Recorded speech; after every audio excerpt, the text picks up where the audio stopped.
This is BNN. JV Bruin News Now is made possible by the generous support of C-Spire, Capital Ortho, Salamukis Madison, iGroup, Blue Sky Landscaping and Maintenance, and these fine sponsors.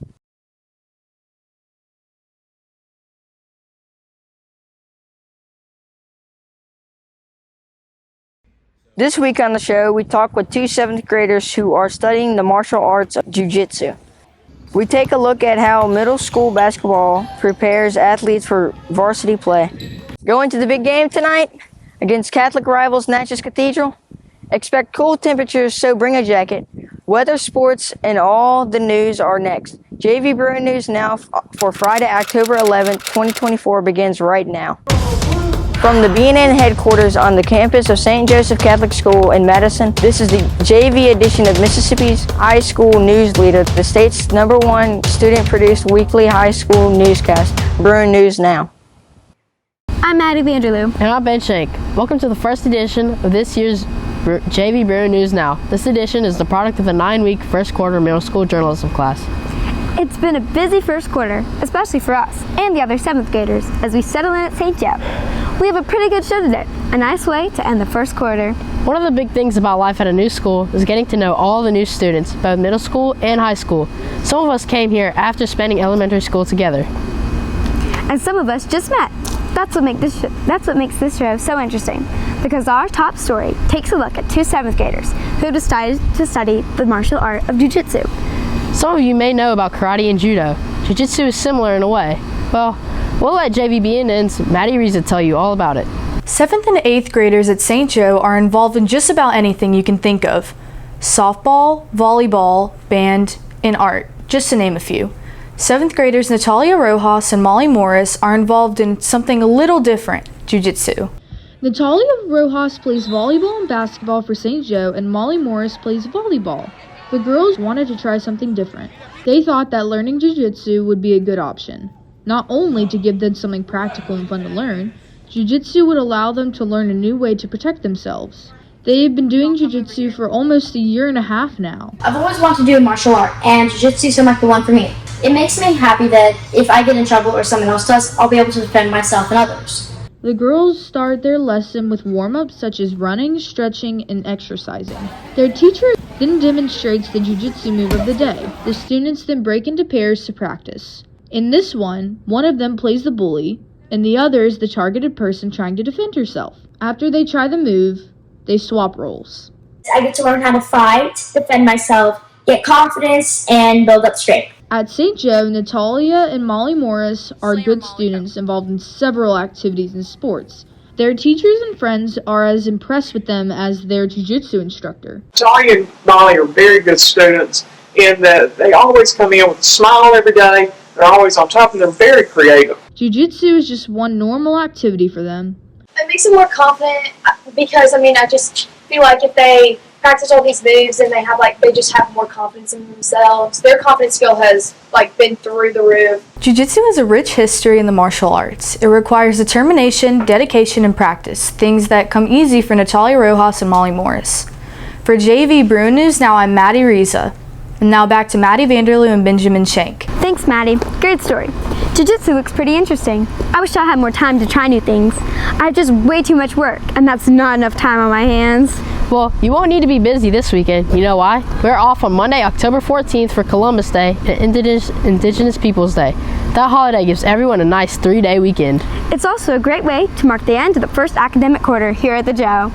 When we return to the school on Tuesday, it will be the first day of the school's second 9-week grading period. Some students will likely spend the long weekend relaxing at home. Others may head out to the Mississippi State Fair in downtown Jackson for the fair's last full day of fun and rides. Parents and students can expect to see the first report card of the 2024 to 2025 school year next week. The report cards will offer parents and students a chance to see how they fared during the first 9-week grading period. If students' grades weren't there, they would have liked them to be. They have 9 more weeks to make sure they pass for the first semester. The thing about first quarter is it's a time where students will either get confirmation and encouragement about their study habits and the things that they're doing well, or if there are things they need to refocus on or pay more attention to. St. Joe Junior spent Wednesday taking the preliminary SAT, which also serves as the National Merit Scholarship qualifying test.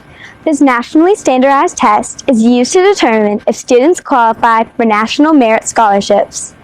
If the students perform well on the PSAT, it can open the door for them to receive thousands of dollars in academic scholarship money. Also on Wednesday, Bruin students, faculty, staff, and families met at the Bill Raphael Field for the fall edition of Meet the Bruins.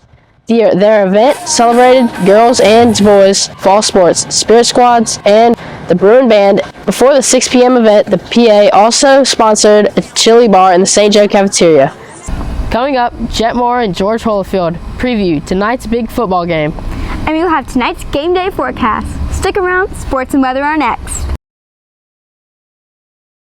Hello everyone, I'm Jet Moore. And I'm George Holyfield. And this is your JV Bruin News Now Sports Report.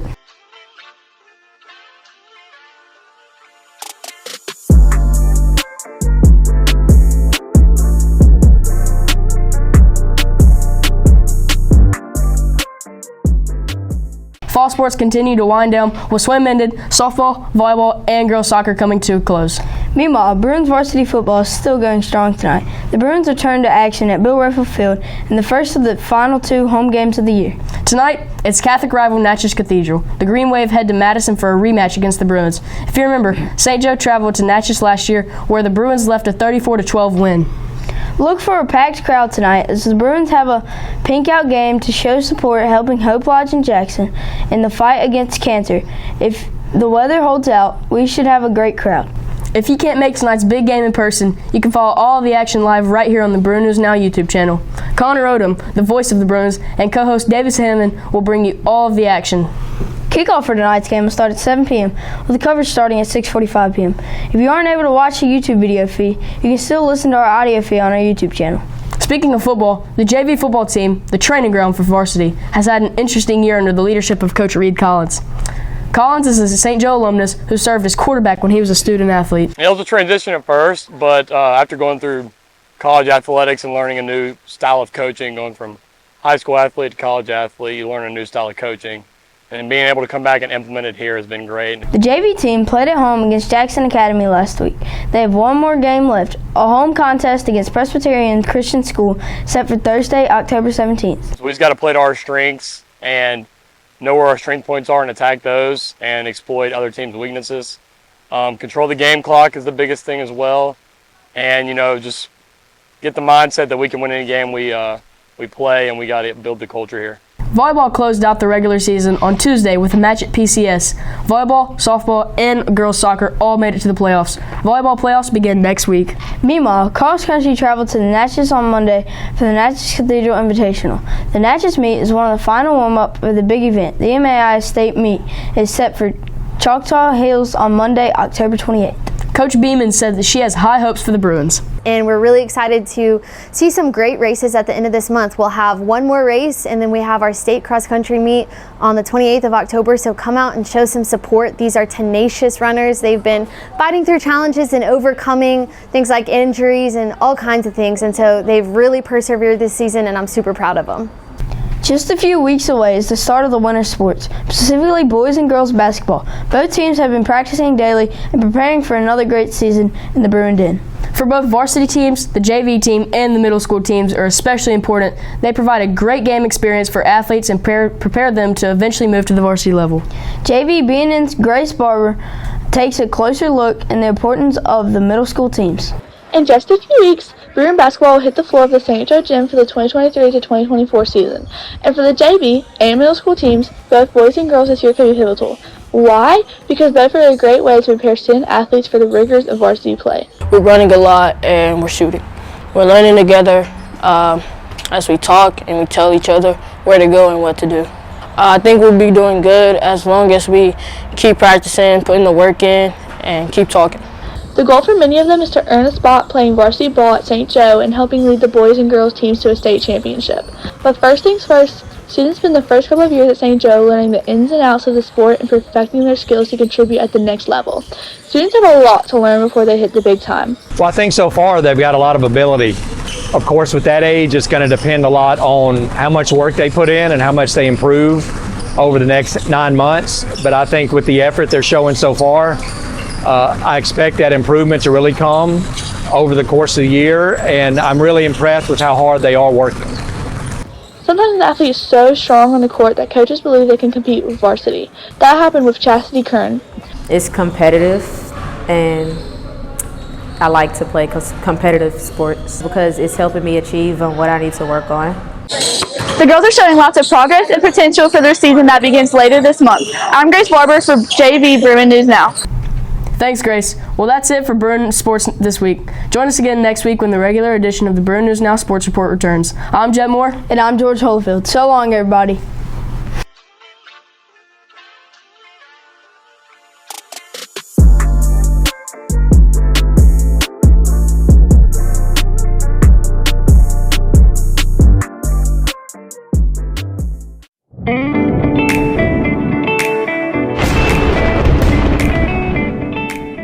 Hello everybody, I'm Sutton Davis with your game day football forecast. I'm also here in Ms. Poole's classroom where it's been raining donations for the American Cancer Society Hope Lodge all week. But it won't be raining tonight at St. Joe's big football game where St. Joe hosts Natchez Cathedral. If you're heading to the game, expect clear skies and a cool night with game time temps in the mid to low 70s. Tonight's great weather will come after a daytime high of 85 and will be followed by an overnight low of a chilly 55. Tonight's sunset is at 6:33 p.m. I'm Haley Hall. Yes, it will be a cool night tonight, just like this pink dress I'm wearing, and the pink t-shirts a lot of folks will be wearing tonight at the Pink Out football game. For the rest of the weekend, look for pretty much the same. Sunny skies both days, daytime highs Saturday and Sunday near 88, and an overnight low on Saturday of 58 and on Sunday of 61. Nice weather, crisp, clear, and cool. 2 great days grilling out with the family. On our Monday holiday, you can either hang out at home or catch the final day of the Mississippi State Fair in downtown Jackson. It's our last chance to visit the exhibits, eat some great fair food, and ride the rides. If you go, look for sunny skies with a high of 84 and an overnight low of 51. With such great weather, remember to take along sunscreen to avoid getting burned. On my behalf of Sutton and myself, have a great weekend.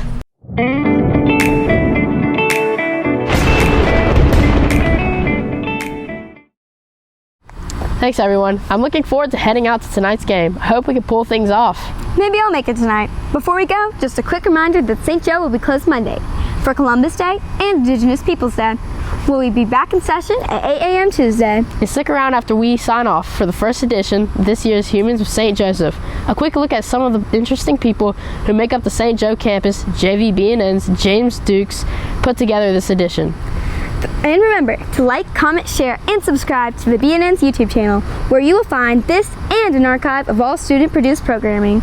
I'm Maddie Vanderloo. And I'm Benjamin Shank. The regular edition of Bruin News Now returns here 1 week from today. Until then, that's all, folks.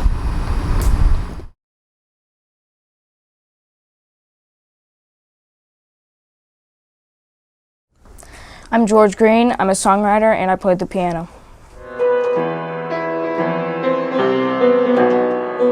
I just always had an ear for piano. I don't really know why, but it just started to come into me through other songs, and I liked them so much that it just encouraged me to start writing them. I do some jazz and other songs like that, but mainly Beethoven and Bach.